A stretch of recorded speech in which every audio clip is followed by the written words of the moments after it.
시청자 여러분 안녕하세요. 알기 쉬운 보험으로 인생 설계를 도와드리는 인생설계 원픽 진행의 이승입니다. 100세 시대를 위한 선택, 살다 보면 겪게 되는 크고 작은 일들도 있고 또 변화하는 세상만큼이나 보험도 진화를 하죠.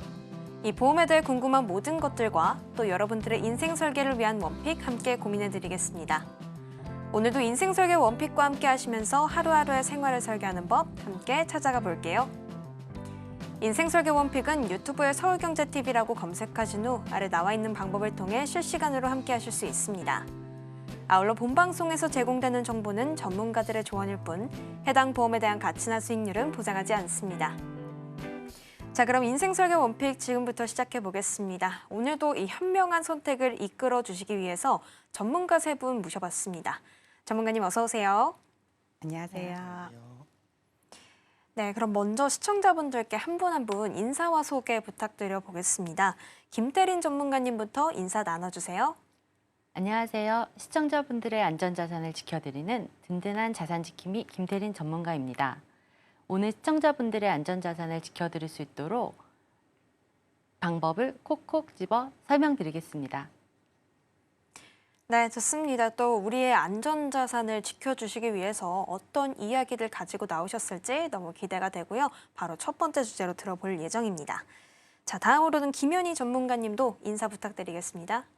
네, 안녕하세요. 가족의 미래를 지켜주는 든든한 약속, 질병과 사고로부터 소중한 자산을 지켜주는 평생의 건강 파트너, 나와 내 가족을 지켜주는 효도보험 전문가 김연희입니다. 네, 효도보험 전문가요. 또 어떤 이야기들 들고 나오셨을지 너무 궁금해지는데요. 자, 그럼 마지막으로 유성현 전문가님까지 소개 부탁드려 보겠습니다. 네, 안녕하세요. 고객님들께 올바른 보험으로 도움드리고 언제나 늘 함께 동행하는 유성현 전문가입니다. 네, 반갑습니다. 오늘 또 세 번째 주제 어떤 이야기들 한가득 풀고 나오셨을지 또 추후에 한 번 더 계속해서 지켜보시면 좋겠습니다. 자, 그럼 저희는 주제부터 또 바로 이어서 확인해 보도록 하겠습니다. 첫 번째 보험 주제는 화면으로 만나보시죠.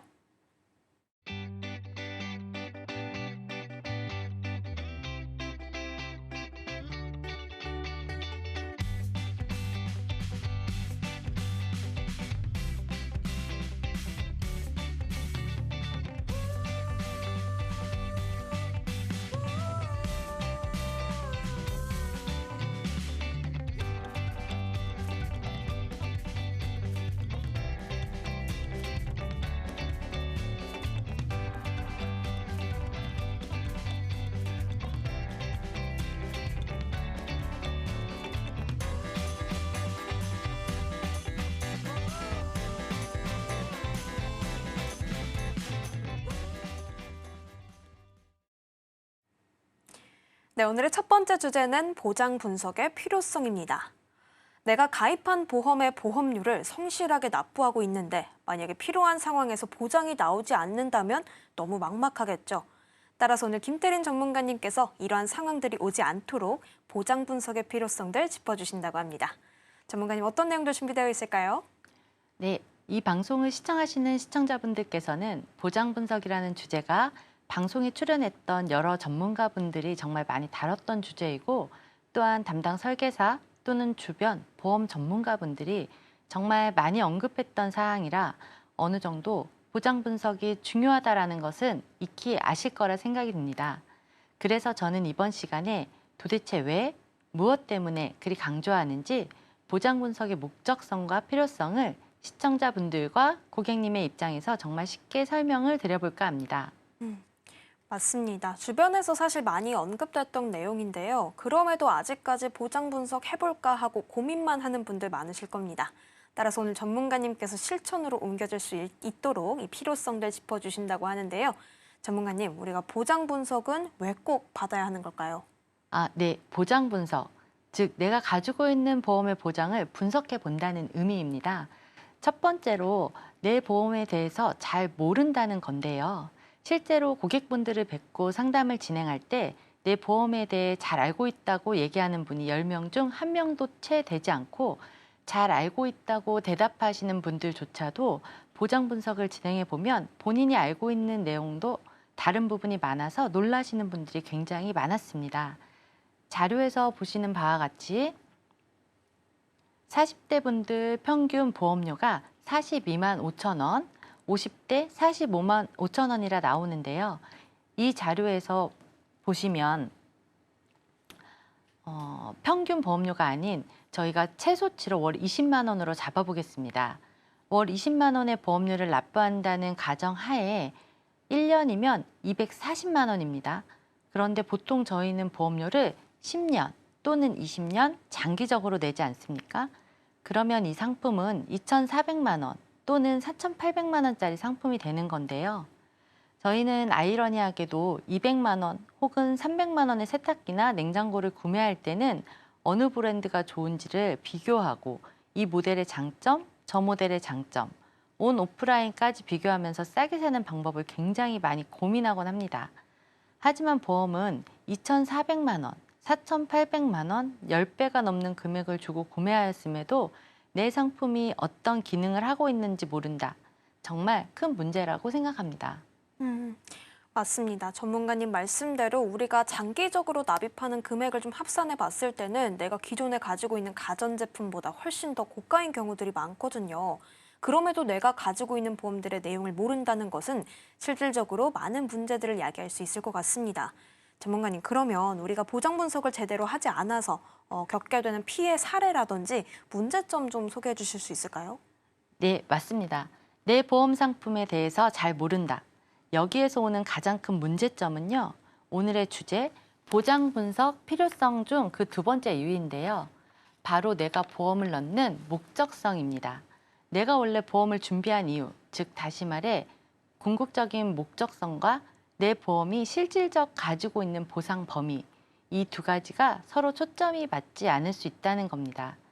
저의 견해는 대한민국에 출시된 보험 상품 중 나쁜 보험 상품은 없다는 견해입니다. 암 내심 3대 질환 진단금, 후유장애, 수술비, 입원비, 간병 치매, 운전자 상해 등 많은 상품들이 있습니다.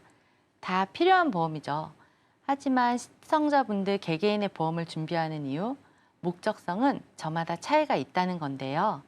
제가 현장에서 활동하면서 어떤 보험을 가장 중요하다고 생각하시나요? 라고 물어볼 때 어떤 분은 나는 다 필요 없어요. 누구는 3대 질환 진단이 제일 중요해. 또는 나는 수술비가 가장 중요해. 누구는 간병, 누구는 치매, 누구는 나는 상해가 가장 중요해. 이렇듯 각자의 견해가 있습니다. 여기서 단적인 예를 한번 들어보겠습니다. 시청자 한 분께서 암이 가장 걱정이었고 그래서 암보험을 준비했습니다. 이분의 목적성은 암 진단을 받았을 때 나오는 보험금, 즉 암 진단금을 목적으로 준비하신 겁니다. 그리고 나서 건강검진을 받았는데 조직검사를 해보니 암 진단 판정을 받았습니다. 그런데 내가 가진 보험을 그때 돼서 알아보니 진단금은 미미하거나 혹은 특정한 보장만 들어가 있었던 경우, 혹은 병원에서 수술 필요 없이 비수술 치료를 진행하고자 하는데 전부 표적 항암 방사선 치료만 들어가 있는 경우, 이런 사례가 나타날 수 있다는 겁니다. 또 다른 사례를 들어보자면 내가 이번에 운전을 시작하면서 운전자 보험을 준비해야 해, 혹은 나는 운전자 보험이 가입되어 있는데 알고 보니 안에 보장 내용이 교통사고 처리 지원금, 변호사 선임비, 이런 운전자 보험의 기능을 담당하는 담보가 아니라 상해 담보밖에 없었다는 겁니다. 이건 이름만 운전자 보험이고 보장은 상해를 위주로 하고 있던 보험인 거죠. 이런 사례가 정말 무수히 많다는 겁니다. 그러면 질병에 걸려서 혹은 사고가 난 뒤에 부랴부랴 보험을 살펴본다 한들 무슨 소용이 있겠습니까? 소 잃고 외양간 고치는 격이 돼버리고 마는 것입니다. 네. 전문가님께서 소개해 주신 이 두 가지 사례 모두 목적과 실제로 내가 가지고 있는 보험이 맞지 않아서 생기는 경우들 소개해 주신 것 같습니다. 정말 소 잃고 외양간 고치는 격이다라는 말이 딱 맞는 것 같은데요. 자, 그렇다면 이어서 이 보장 분석이 필요한 다음 이유 이어서 설명해 주시면 좋겠습니다. 이어서 보장 분석의 필요성 세 번째 이유를 얘기 드리겠습니다. 시청자분들께서 가장 민감해야 할 수 있는 부분인데요. 내가 가진 보험에 대해서 잘 몰라서 청구를 못했던 보험금, 요즘은 숨은 보험금이란 단어를 사용합니다. 내가 가진 보험에 대해 잘 몰랐던 이 숨은 보험금이란 단어를 인용해서 뉴스라든지 신문 등 많은 매개체에서 수없이 많이 다루었습니다. 자료에서 보시는 바와 같이 21년 8월 기준 금융위에서 발표한 바에 따르면 이 숨은 보험금이 무려 12조가 넘어간다고 합니다. 누구나 보험을 갖고 있는 이유는 당연히 내가 건강상의 이유로 병원에 갔을 때 진료를 보거나 치료를 받고 금전적인 비용 부담을 덜기 위해서 보험을 가지고 있을 텐데요. 하지만 보험사들은 어쩔 수 없는 영리 목적의 회사입니다. 다시 말해 알아서 챙겨서 보험금을 지급해주지 않는다는 겁니다. 그렇다면 내가 구매한 상품을 활용해야 하는 것, 즉 보험 청구는 온전히 시청자분들의 몫인데요. 보험을 청구할 때 내가 알고 있지만 청구하지 않은 보험금과 내가 몰라서 청구하지 않은 보험금은 엄청난 차이입니다. 왜냐하면 나의 판단이 들어가기 때문입니다. 판단의 근거는 예를 들면 시간이나 노동력 대비 미미한 보험금이 될 수도 있고요. 혹은 한 번에 청구해야지 하고 잊어먹었던 부분이 될 수도 있지만 반대로 몰라서 청구하지 못했다. 그마저도 미리 보험금을 내가 챙기지 못해 3년이 지나버리면 소멸된다. 정말 안타까워하셔야 합니다. 지금 보시는 문진표는 제가 현장에서 보장 분석을 진행할 때 부탁을 드리는 표인데요. 저는 보장 분석 전문가로서 보장 분석을 진행할 때 현재 가지고 있는 보험 보장에 대해서 자세하게 보게 됩니다. 이때 이 문진표에 해당이 되고 보장을 가지고 있지만 청구하지 못했던 보험금을 전문가의 시점에서 볼 수 있기 때문에 여기서 찾아드리는 사례가 많았습니다. 단적인 예를 들어보자면 이 문진표를 훑어보면 치아가 깨져서 임플란트를 하신 적이 있나요? 라는 문항이 해당이 되었는데요. 대부분 가지고 계신 치아보험만 청구하는 경우가 많았습니다. 하지만 보장분석 전문가 입장에서 봤을 때는 일단 치아가 깨졌다. 이 치아 파절은 저희가 골절 진단금을 받을 수 있다든지 혹은 임플란트 시술을 할 당시 치조골 이식 수술을 하게 된다면 이 역시도 수술비를 청구할 수 있다는 부분을 알게 됩니다. 하지만 이런 부분들을 모든 사람들이 알기 힘들겠죠. 제가 아주 일부의 예만 들어드린 건데요.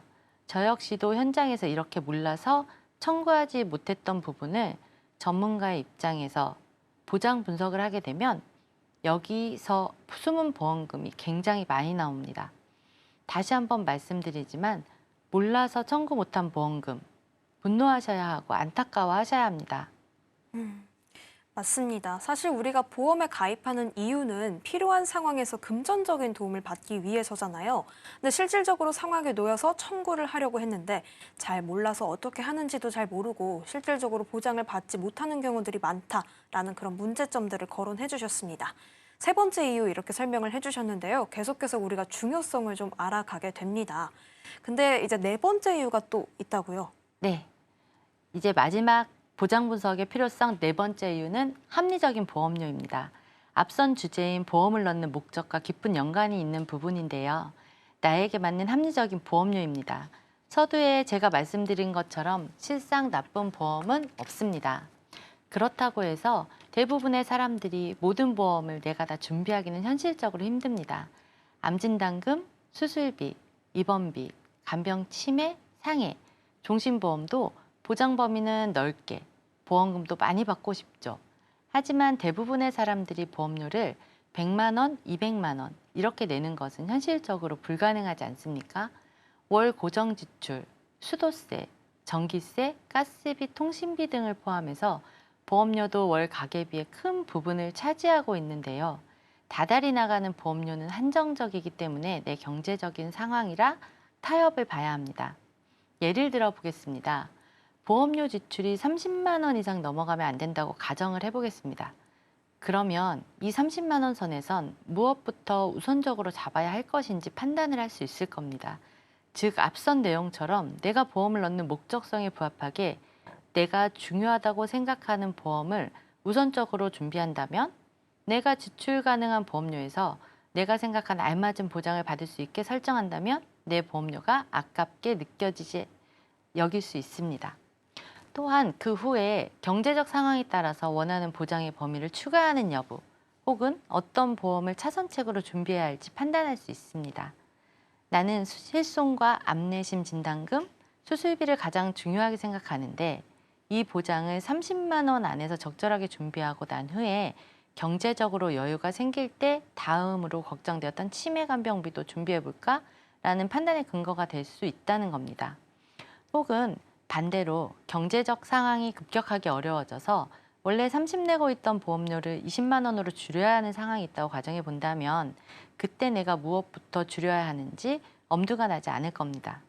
이때 보장 분석을 통해서 내가 보험을 넣는 궁극적인 목적성에 조금이라도 덜 부합하는 보험이 무엇인지, 어떤 보험부터 줄여야 하는지를 판단할 수 있게 될 것입니다. 네, 네 번째 이유도 마지막으로 설명을 해주셨는데요. 요즘 가성비 보험이라는 키워드 많이 언급되잖아요. 그만큼 합리적인 보험료를 내는 게 중요하다는 이야기들이 많이 나오는데 보장 분석을 통해서 그 합리적인 선택을 할 수 있다라는 점 짚어주셨습니다. 이렇게 네 가지 오늘 크게 정리를 해주셨는데요. 마지막으로 좀 간략하게 정리도 부탁드리겠습니다. 네, 정리를 해보자면 보장 분석을 꼭 해야 하는 이유. 첫 번째는 내 보험에 대해서 잘 모르기 때문에 정확한 파악이 필요합니다. 두 번째 이유, 보장 안에서 내가 미처 몰라서 청구하지 못한 보험금을 청구할 수 있는 좋은 기회가 될 수 있습니다. 세 번째, 내가 보험을 넣는 목적성과 가지고 있는 보험 보장이 그에 부합하고 있는지를 확인할 수 있고요. 그리고 마지막 네 번째, 내 경제 상황에 맞는 합리적인 보험료를 납부하시기를 권고드리고 싶습니다. 네, 정리 감사합니다. 오늘 이렇게 네 가지 필요성 강조해 주셨는데요. 오늘 방송이 여러분들의 보장이 충분하게 잘 갖추어져 있는지 확인하게 되는 계기가 되었길 바라겠습니다. 또 저희가 알려드린 정보는 여러분의 투자 판단을 위한 조언이란 점도 명심해 주시고요. 보장 분석의 필요성에 대한 정리는 화면으로 만나볼게요.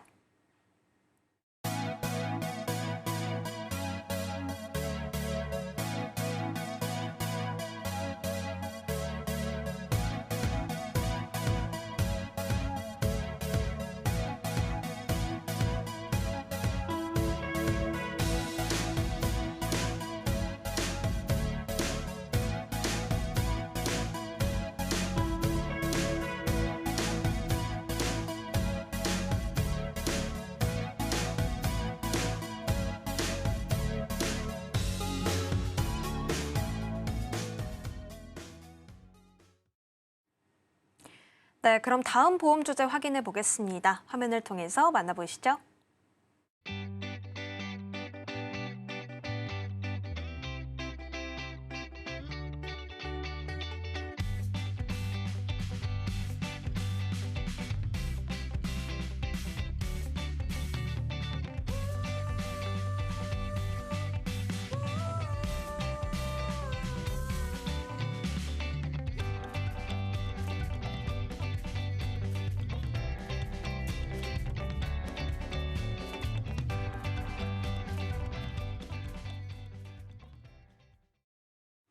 네, 오늘의 두 번째 주제는 재가와 시설급여 보험입니다. 참 돌봄이라는 건 어느 상황에서든 따라오게 되는 것 같습니다. 하지만 내가 아플 때 내 가족이 매번 나의 곁을 지켜줄 수 있을까요? 혹은 매번 늘어나는 간병비를 또 책임질 수 있을까요? 오늘은 이런 상황들로부터 보호를 받을 수 있는 그런 이야기들 김현희 전문가님께서 가지고 오셨다고 합니다. 전문가님 어떤 내용들 준비되어 있을까요? 네, 부모님이 연세가 드시면서 거동이 불편해지시거나 아니면 내 자신이 나이가 들어서 혼자 힘들어졌을 때 누군가 옆에서 도와줄 수 있지 않을까?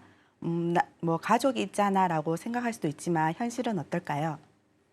현실은 많이 녹록지 않겠죠. 사실 사회 구조적인 변화도 계속되고 있기 때문에 이제는 가족의 힘만으로는 돌봄을 하기는 좀 많이 힘들 것 같습니다. 그래서 오늘 주제 가져오신 거죠? 네, 맞습니다. 대한민국은 2025년 기준 65세 이상 인구 비율이 20%를 넘어서면서 초고령 사회에 접어들었다고 합니다.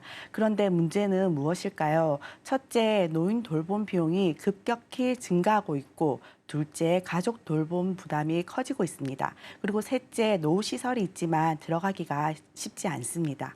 병원비, 요양시설 비용, 돌보험 서비스 이용료까지 평균적으로 300만 원이 필요하다는 통계도 있습니다. 평균 수명이 90세를 바라보는 시대 장기간 치료나 요양이 필요한 상황이 발생되면 경제적 부담뿐만이 아니라 환자 돌봄을 둘러싼 가족 간의 갈등과 희생까지 요구되는 상황이 현실입니다. 이런 재정적 돌봄의 어려움에 도움이 되는 제도가 나라에서 운영하고 있는 노인 장기 요양 보험 제도가 있습니다. 이 제도를 통해서 2023년 말 기준 65세 이상 노인 인구 986만 명 중에 약 110만 명이 재가급여 및 시설급여 수급자 혜택을 받고 있습니다. 표에서 보듯이 장기요양 재가시설급여 수급자가 2022년 대비 7.7% 증가, 시간이 지날수록 수급자가 증가하고 있는 추세라는 걸 확인할 수 있습니다. 네. 일단은 재가와 시설급여 수급자가 좀 증가하고 있다는 점은 놀라운데요. 그렇기 때문에 오늘 우리가 이 내용 좀 집중해 봐야 될 것 같습니다. 자, 그 전에 전문가님께서 지금 노인 장기요양제도를 언급해 주셨는데 이 정의가 무엇인지 좀 설명해 주시면 좋겠습니다.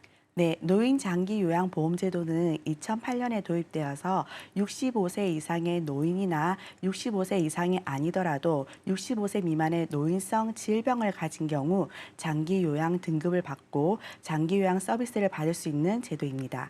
장기 요양 서비스를 위한 기준을 다시 정리해 드리자면 첫째, 만 65세 이상 노인이거나 둘째, 만 65세 미만이지만 노인성 질환, 치매, 혈관 질환, 파킨슨 등이어야 합니다. 그리고 위 두 가지 사유로 6개월 이상 혼자서 일상생활을 수행하기 어려운 분들입니다. 결국 연령의 기준이 만 65세라는 그것만 기억해 주시면 좋을 것 같습니다. 네. 일단 방금 언급해 주신 기준점은 저희가 꼭 확인해 봐야 될 부분이겠네요.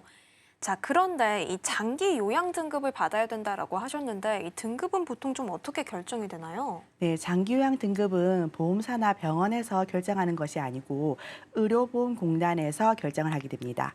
먼저 말씀드린 장기요양 등급을 신청할 수 있는 조건이 되면 의료보험공단에 신청을 하시고 의사소견서를 제출하시고 공단 직원이 방문하여 심신 상태나 요양 필요를 확인 후에 최종 장기요양 등급을 결정하게 됩니다.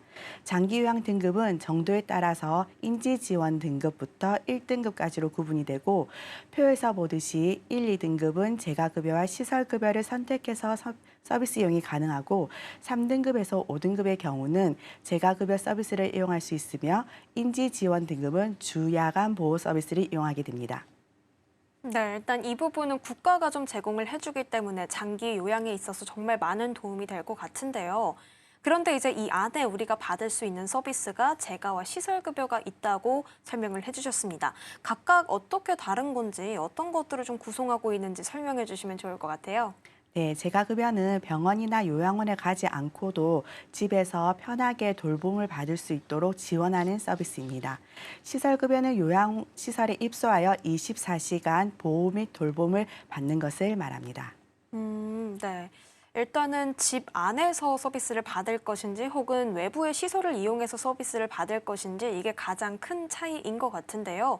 이렇게 나뉘는 이유는 각각 받을 수 있는 그런 혜택들이 좀 상이할 것 같습니다. 실제로 좀 다른가요? 네, 서비스가 조금 다릅니다. 재가급여 서비스 종류에는 방문요양, 방문목욕, 방문간호, 단기보호, 주야간보호, 복지용구가 있습니다.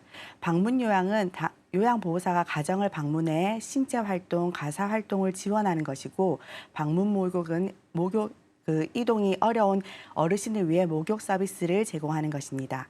방문간호는 간호사가 방문해 의료적 처치 및 건강 상담을 제공하는 것입니다. 단기보호 서비스는 보호자가 출장이나 개인 사정으로 일정 기간 부모님을 돌보기 어려운 경우 요양시설에서 단기간 보호하는 서비스를 말합니다. 재가급여 서비스 중 하나인 주야간 주야간보호센터, 일명 노치원이라고 불리기도 하는데요. 센터에서 하루 중 일정 시간 동안 식사, 건강관리, 재활운동, 여가활동을 제공하는 것을 말합니다.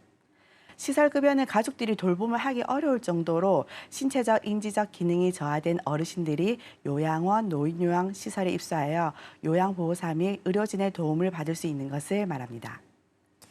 네, 좋습니다. 이 안에 좀 세부적인 서비스들 소개를 해주셨는데요. 확실히 돌봄이라는 상황에서 우리가 어려움을 겪게 될 때 그 부분들을 좀 잘 해결해 주는 것 같습니다.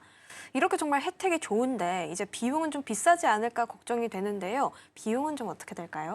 네, 아주 중요한 포인트입니다. 국가가 지원하는 장기요양보험이라서 전부 무료로 서비스 받을 수 있으면 정말 좋겠지만 아쉽게도 수급자 본인이 부담해야 하는 본인 부담 비율이 일반 대상자 기준 15에서 20% 정도 있다고 보시면 됩니다.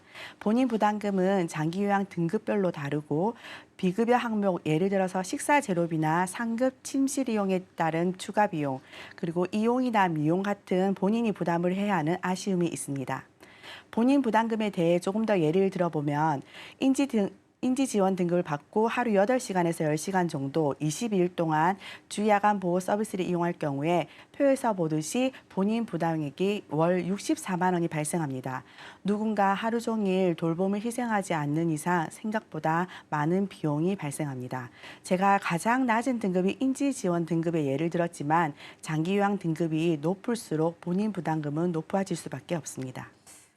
그렇군요. 결국에는 우리가 국가 지원 제도만 믿고 있으면 좀 아쉽겠다라는 생각이 드네요. 이 자기 부담금 비율을 좀 확인했을 때 그래도 10에서 15%, 20%까지도 우리가 부과하게 된다고 하니까 이런 부분들 좀 필수적으로 고려해야겠습니다. 네, 맞습니다. 사회자님 혹시 간병 파산이라고 들어보셨어요?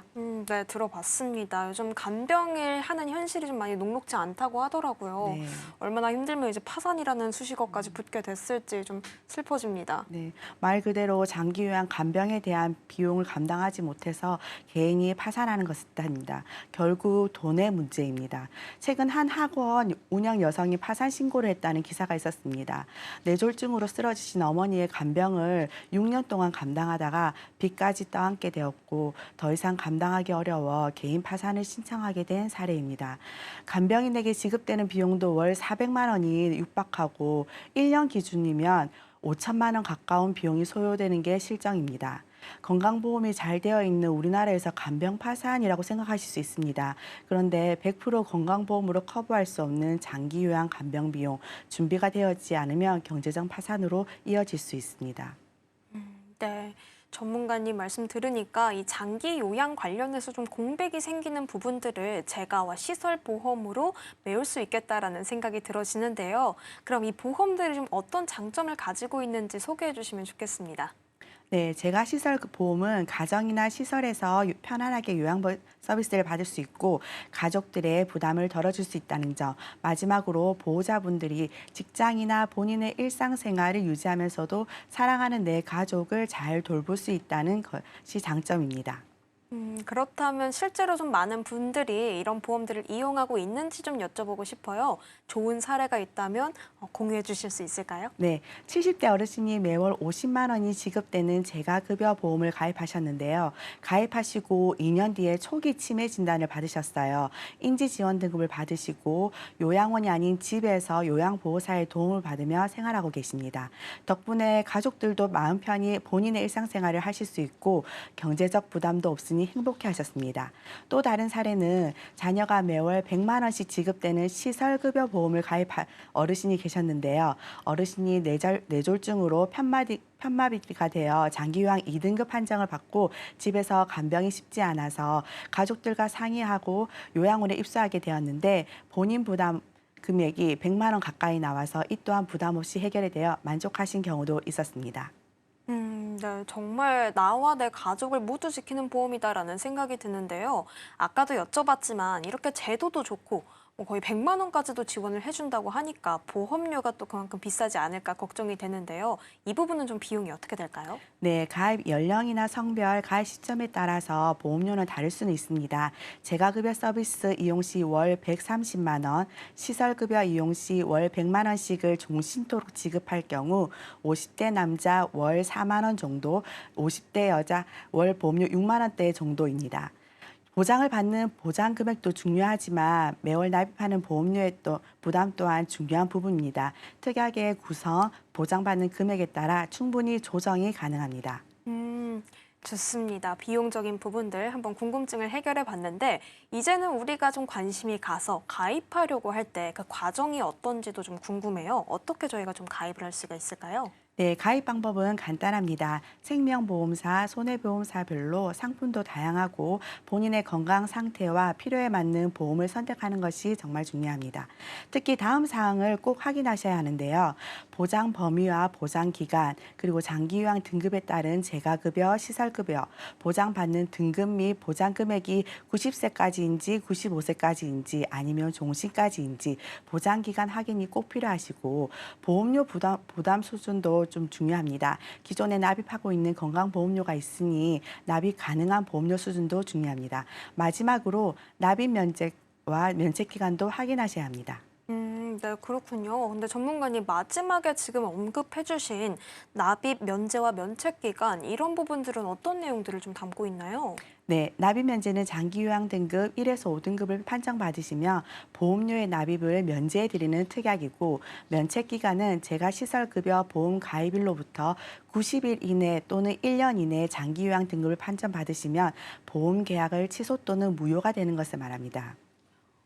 네, 보험 취소까지도 갈 수 있다고 하니까 꼭 이런 부분들도 면밀하게 체크를 해야겠네요. 자, 이렇게 오늘 두 번째로 보험으로 좀 해결할 수 있는 이 돌봄의 문제들 전문가님께서 두 가지 방식 소개해 주셨습니다. 더 나은 환경에서 돌봄을 받을 수 있게 이 재가와 시설급여 보험에 대한 이야기들 한번 숙지해 보시길 바라겠습니다. 자, 저희가 알려드린 정보는 여러분의 투자 판단을 위한 조언이란 점 명심해 주시고요. 이 내용에 대한 정리는 화면을 통해서 만나볼게요.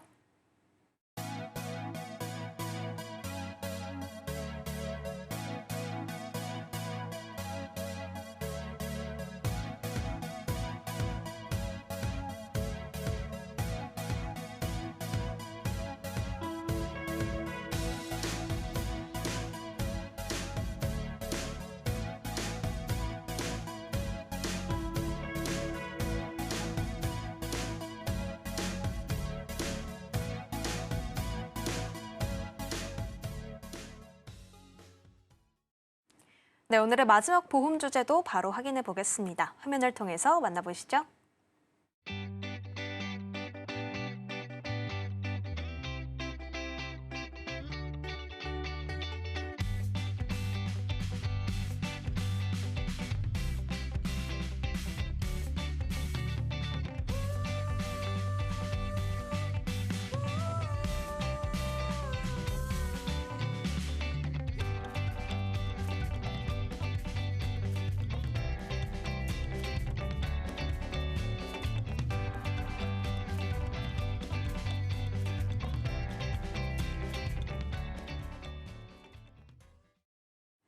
네, 오늘 세 번째 주제는 갱신과 비갱신형 보험입니다. 사실 우리가 보험 가입할 때 가장 헷갈리는 부분 중 하나가 되지 않을까 싶습니다.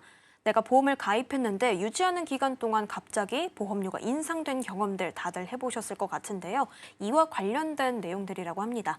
따라서 오늘 유성현 전문가님께서 이런 일도 겪지 않도록 짚어주신다고 합니다. 전문가님 어떤 내용들 담아주셨을까요? 네, 제가 말씀드린 내용은 갱신형, 비갱신형 보험입니다. 본격적으로 말씀드리기에 앞서 아나운서님께 한 가지 여쭤보고 싶습니다. 네. 우리가 보험을 준비할 때 누구를 위해서 준비하는 것일까요? 일단은 나를 위해서 또 준비하는 게 클 것 같고요. 나뿐만 아니라 나의 주변, 이렇게 가족을 위해서도 보험은 좀 가지고 가야 되는 것 같습니다. 네, 맞습니다. 방금 잘 말씀해 주셨듯 보험은 보통 나를 위해서 준비하는 것이기도 하지만 내 가족들과 주변 사람들을 위해서 준비하는 것이기도 합니다.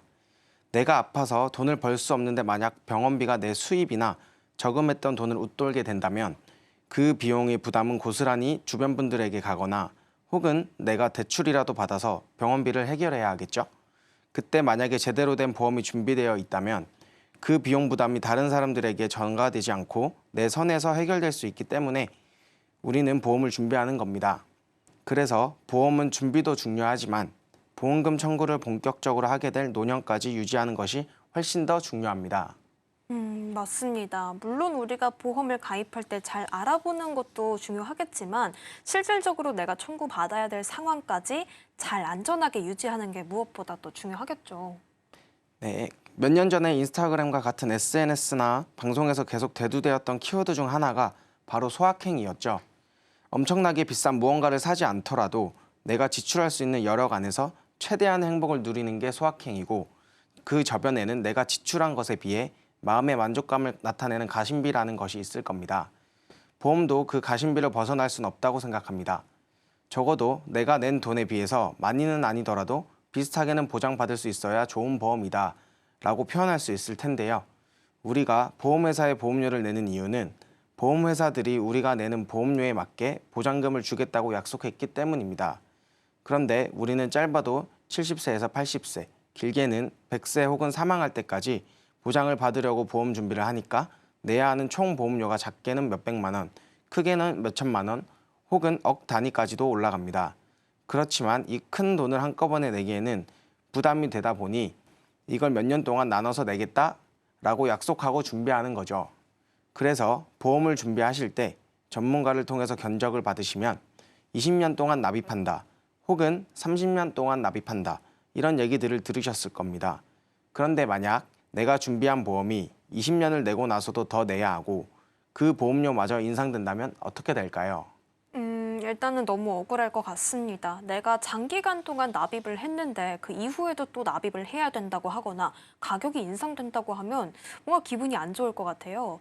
오늘 혹시 전문가님께서 이런 부분들 해결해 주시기 위해서 이 소확행 보험을 소개해 주실 건가요? 네, 이제 본격적으로 갱신형, 비갱신형 보험에 대해 이야기해 보도록 하겠습니다. 먼저 갱신형 보험은 유지하고 싶을 때까지 보험료를 계속 내야 하고 일정 주기마다 그 보험료가 재산정되는 보험입니다. 예를 들어서 30세 남성이 20년 갱신 100세 만기 보험을 준비하셨다면 100세까지 남은 70년 동안 보험료를 계속 납입해야 하고 20년이 지날 때마다, 즉 50세, 70세, 90세가 될 때마다 보험료가 재산정되는 구조입니다. 아나운서님, 자동차 운전하시는 분들 중에 나 10년 무사고야 하면서 보험료 싸다고 자랑하시는 분들 만나신 적 있으세요? 네, 주변에서 많이 봤습니다. 사고가 나지 않아서 보험료에 있어서 굉장히 할인 혜택을 많이 받는 분들이 있다고 들었어요. 네, 자동차 보험은 말씀해 주신 것처럼 사고가 나지 않으면 그만큼 위험률이 적어진다고 판단되기 때문에 보험료를 할인해 주는데요. 그러면 사람이 준비하는 건강보험은 나이가 들수록 어떻게 될 것 같으세요? 대체로 나이가 들면 질환에 걸릴 확률도 높고 다칠 경우들도 많다 보니까 보험료가 자연스럽게 좀 비싸질 것 같은데요. 맞습니다. 우리가 보험회사를 통해 준비하는 건강보험도 피보험자인 사람의 위험률을 따라 보험료가 책정이 되다 보니 일정 주기마다 보험료가 인상되는 갱신형 보험의 경우 나이가 들수록 보험료가 인상되는 게 당연하겠죠. 우리가 만날 수 있는 갱신형 보험 중 가장 대표적인 게 바로 실손보험이죠. 실손보험은 사실상 갱신형밖에 없어서 보험료가 많이 올라 부담스럽다고 하시는 분들이 많으신데요. 제가 상담드렸던 분 중에 실손보험료가 많이 올랐던 분의 내용을 잠시 소개해드리겠습니다. 이분은 종합보험에 실손이 포함된 형태로 준비를 하셨었는데요. 표 왼쪽 상단에 보시면 합계 보험료가 총 27만 6,990원입니다. 아래 보장 내용 중에 우측 갱신 여부에 예스 표시가 된 4개 담보가 바로 실손 특약이거든요. 이 실손 특약의 보험료만 더해보면 20만 697원이 나옵니다. 27만 원 보험에서 실손만 해도 20만 원 정도가 되는 거죠. 이분이 2008년에 준비하셨을 땐 총 보험료가 10만 원 정도셨다고 해요. 이 표가 작년 2024년에 조회한 거니까 16년이 지나서 총 17만 원이 인상된 거죠. 이 갱신형 보험은 초기 보험료가 매우 저렴하다는 장점이 있습니다. 젊으신 분들은 암 진단비를 몇 천만 원 준비해도 만 원이 채 안 되는 경우도 있을 정도로 저렴한데요. 단점은 앞서 말씀드렸듯 갱신이 될 때마다 보험료가 얼마가 될지 모른다는 점과 내가 유지하고 싶을 때까지 보험료를 계속 내야 한다는 점입니다. 네. 첫 번째로 일단은 갱신형 보험의 장단점을 소개해 주셨습니다. 장점으로는 초기 보험료가 좀 저렴하다는 게 있을 것 같아요. 하지만 아쉬운 부분들은 이게 시간이 지날수록 기간이 길어질 수 있다는 점과 그리고 보험료가 인상될 수 있다는 부분들 짚어주셨습니다. 자, 그렇다면 비갱신형 보험은 어떨까요? 네, 다음으로 비갱신형 보험에 대해서 살펴볼 텐데요. 비갱신형 보험은 말 그대로 비갱신, 갱신이 아니다라는 뜻입니다. 즉 설정한 납입 기간, 20년 혹은 30년 동안만 보험료를 납입하고 나서 나머지 기간에는 보장만 받으면 되는 보험입니다. 예를 들어 아까와 같이 30세 남성이 20년 납 100세 만기 보험을 준비하실 경우 50세까지 보험료를 내고 나면 나머지 50년 동안에는, 즉 100세까지는 보장만 누리면 된다는 거죠. 그런데 비갱신형 보험도 명확한 장단점이 있습니다.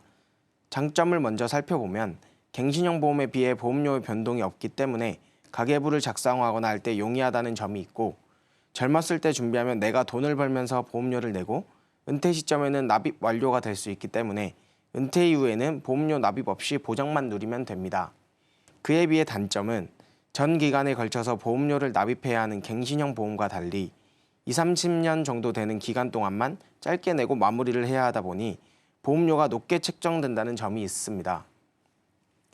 네, 비갱신형 보험은 초기에는 좀 보험료가 높게 책정이 될 수 있지만 장기적으로 봤을 때는 보험료가 변동이 되지 않는다는 것, 그리고 기간도 명확하게 정해져 있다는 점을 장단점으로 또 이어서 소개해 주셨습니다. 들어보니까 갱신형과 비갱신형 보험의 장단점이 완전히 이렇게 반대로 형성이 되는 것 같아요. 지금까지 말씀드린 걸 표로 핵심만 간단하게 정리해드리자면 이렇게 됩니다.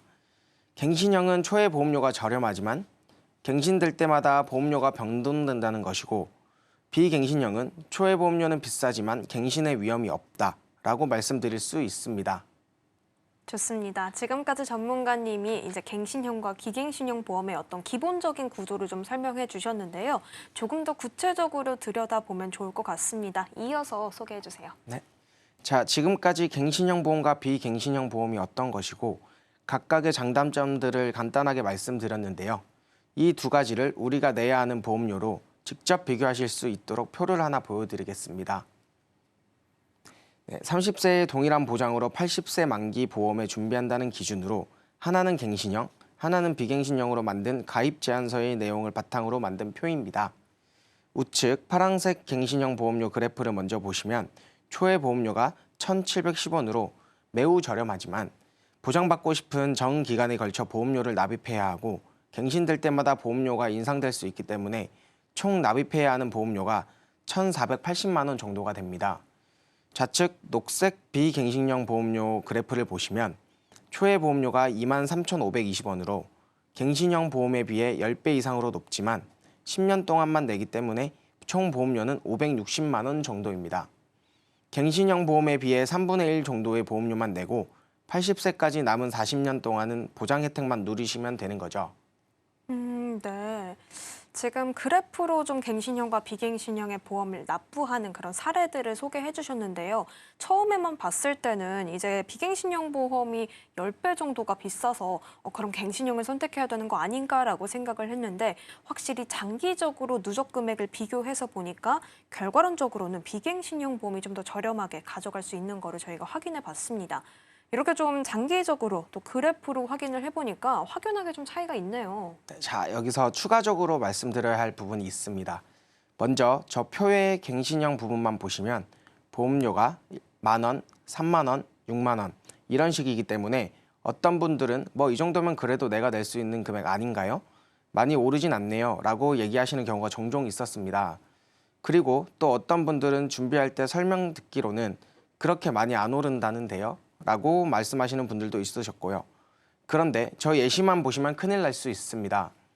보험회사에서 보험료를 갱신할 때는 여러 가지 기준을 참고하게 됩니다. 예를 들어 이런 기준들이 있을 수 있겠죠. 첫 번째로 우리가 나이가 들어감에 따라 보험회사에서 책정하는 위험률이 달라지기 때문에 연령은 당연히 참고할 것이고요.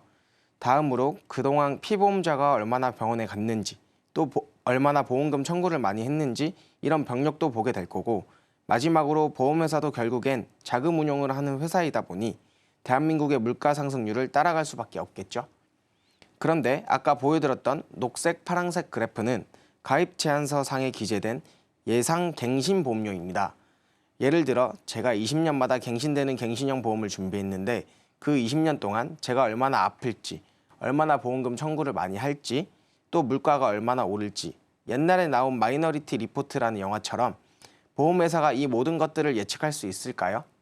어렵겠죠. 그래서 저 예시는 연령 상승만을 반영한 표라고 생각하시면 됩니다. 실제로 갱신될 때는 병력이나 물가가 같이 반영되기 때문에 더 오르게 된다고 생각하시면 쉽습니다. 네, 방금 보여주신 그래프만으로도 굉장히 좀 인상이 많이 된다고 생각을 했는데 연령으로만 산정을 한 거라고 하니까요.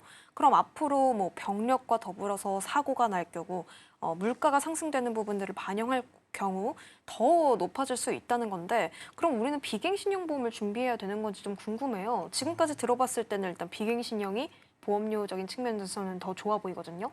네, 이렇게만 보면 갱신형 보험은 안 좋은 점만 있고 무조건 해지해야 할 순수 악처럼 보일 수도 있는데요. 아나운서님, 혹시 세상에서 완벽한 상품이나 단 한 점의 아쉬움도 없이 영원히 나를 만족시켜주는 그런 상품을 보시거나 사보신 적 있으신가요?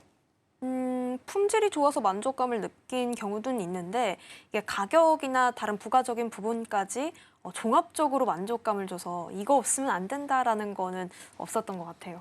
네, 맞습니다. 이 세상에 완벽한 건 없죠. 보험도 마찬가지입니다.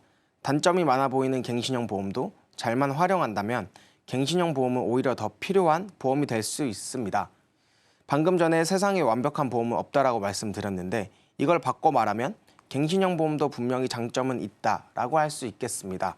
갱신형 보험도 분명 소요가 있고 필요한 것이 만들어진 보험일 것이고 분명히 활용할 수 있는 방법이 있습니다. 네, 전문가님께서 이렇게 말씀해 주시는 거 보니까 갱신형을 어떻게 우리가 좀 유리하게 활용할 수 있을지 소개해 주실 것 같은데요. 오늘 주제인 가심비 보험과도 연결되는 부분일 것 같고요. 어떤 내용들일지 궁금한데 바로 설명해 주세요. 그러면 갱신형 보험은 어떻게 활용하는 것이 좋을까요? 앞서 든 예시에서 갱신형 보험은 추후에 갱신될 때마다 보험료가 높게 상정되니 주력이 되는 보험은 비갱신형으로 준비를 하셔야 한다고 말씀드렸습니다. 하지만 비갱신형 보험은 보험료가 높게 책정되다 보니 보장을 높게 준비하는 것이 쉽지 않은 경우가 있습니다. 이때 15년 혹은 20년짜리 갱신형 보험을 준비해서 그 기간 동안만 짧고 굵게 보장받을 수 있게 되는 거죠. 쉽게 말해 주력인 비갱신형 보험은 그대로 두고 그 위에 갱신형 보험을 보조적인 역할로서 쌓는 방식으로 활용하게 되는 겁니다. 또 나이가 많으신 노년층들의 경우 비갱신형 보험으로 준비하게 되면 아무래도 보험료가 기본적으로 높게 책정이 되니 그 부담을 피하기 위해 갱신형 보험을 활용하는 방법도 있습니다. 20년 갱신형이라는 건 바꿔 말하면 20년 동안에는 보험료가 변동되지 않는다라는 것이니 그 기간 동안에는 동일한 보험료로 보장을 챙기실 수 있게 됩니다. 네, 좋습니다. 자, 이렇게 전문가님께서 그러면 오늘 가심비 보험에 대한 정답을 알려주신 것 같아요. 비갱신으로 가져가되 주력으로 가져가되 갱신형을 보조적으로 이렇게 사용을 한다면 우리가 소확행 보험으로서 활용을 할 수 있다라고 짚어주신 것 같습니다. 어느 것이 정답이 있는 것은 아니고요. 가장 중요한 것은 내 상황과 소득에 맞게 활용하시는 점 기억해 주시면 좋겠습니다. 자, 저희가 알려드린 정보는 여러분의 투자 판단을 위한 조언이란 점 명심해 주시고요. 이 내용에 대한 정리는 화면을 통해서 만나보겠습니다.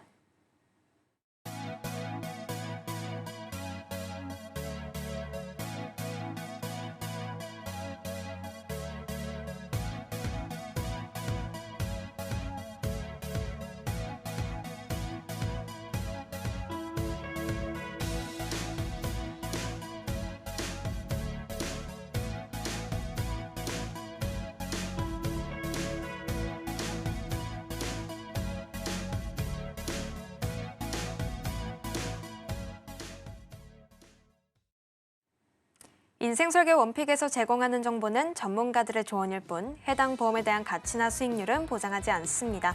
저희 방송은 서울경제TV 홈페이지와 유튜브를 통해서 다시 확인하실 수가 있고요. 저희가 준비한 소식은 여기까지입니다. 시청해주신 여러분 고맙습니다.